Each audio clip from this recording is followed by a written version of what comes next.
آج میں ایک سرکاری ہسپتال میں ایک بندے کو بلڈ دینے گیا۔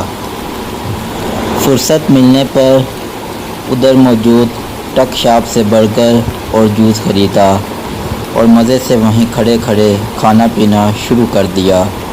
بھوک بہت لگی ہوئی تھی۔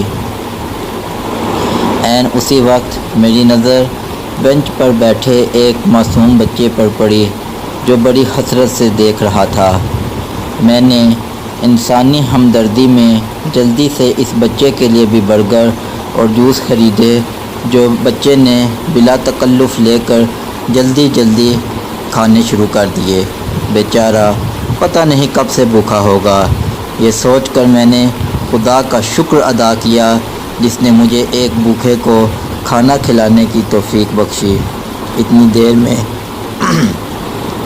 اتنی دیر میں بچے کی ماں جو اس کی پرچی بنوانے کے لیے کھڑکی پر کھڑی تھی واپس آئی اور بچے کو برگر کا آخری ٹکڑا کھاتے دیکھا۔ پھر اچانک پتہ نہیں اسے کیا ہوا کہ وہ دونوں ہاتھوں کو اٹھا کر باقاعدہ قبلہ رخ ہو کر اس شخص کو بددعائیں دینے لگی جس نے اس کے بچے کو یہ چیزیں لے کر دی تھی۔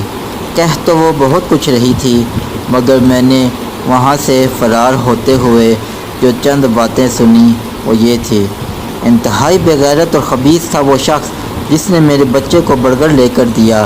میں 25 کلومیٹر دور سے کرایہ لگا کر اس کے خالی پیٹ ٹیسٹ کروانے لائی تھی۔